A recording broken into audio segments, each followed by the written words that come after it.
ഇടുക്കിയിലേക്ക് പോകുന്ന വഴി രാമക്കൽമേടൊന്ന് കയറി, രാമക്കൽമേടിൽ ആ മല ഒന്ന് കയറി, ചെറിയൊരു ട്രക്കിങ്. പക്ഷെ നല്ല രസമായിരുന്നു. അതിൻ്റെ മേലെ നിന്നുള്ള വ്യൂ ഉണ്ട്, 360 വ്യൂ. അടിപൊളിയായിരുന്നു. അങ്ങനെ അതും കയറി താഴെ വന്നപ്പോഴാണ് ഇങ്ങനെ ഒരു വെറൈറ്റി ആയിട്ടുള്ള ചെടി നിൽക്കുന്നുണ്ട്. അതിനകത്ത് നോക്കിയപ്പോൾ അതിനകത്ത് കുറേ വാണങ്ങൾ പേര് എഴുതി വെച്ചേക്കണം.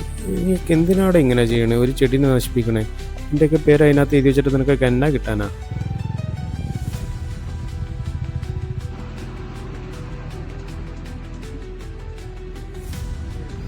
ഇറങ്ങുന്ന വഴി ഒരു ചായയും കുടിച്ച് 2 KSRTC പോകുന്നത് നോക്കി അങ്ങനെ നിന്ന്. എന്താ രസമല്ലേ KSRTC ആ ഒരു വളവിൽ ഫുള്ളായിട്ട് സ്റ്റോപ്പ് ചെയ്യാതെ വളച്ചുകൊണ്ട് പോകുന്നത്. അവിടെ നിന്നപ്പോൾ നല്ല രീതിക്ക് മഴയും കിട്ടി. പിന്നെ മഹേഷ് ഏട്ടൻ്റെ ആ ഒരു പട്ടിനെയും കാണാൻ പറ്റി. അതുകൊണ്ട് നമ്മൾ ഇടുക്കി ആർച്ച് ഡാം എത്തി.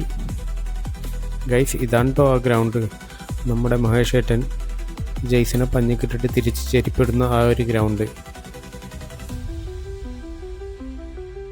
പിന്നെ അവിടെ നിന്ന് നേരെ ഡാം വ്യൂ പോയിന്റിൽ ചെന്ന് റിസർവെയറൊക്കെ കണ്ട് പതിയെ തൊടുപുഴ വഴി എറണാകുളത്തേക്ക് ഇറങ്ങാൻ തുടങ്ങി. എറണാകുളത്തേക്ക് ഇറങ്ങുന്ന വഴിയുള്ള കാഴ്ചകളാണ് ദൈവമേ, അടിപൊളി എന്ന് പറഞ്ഞാൽ അടിപൊളി. നിങ്ങൾ തന്നെ കണ്ടുനോക്ക്.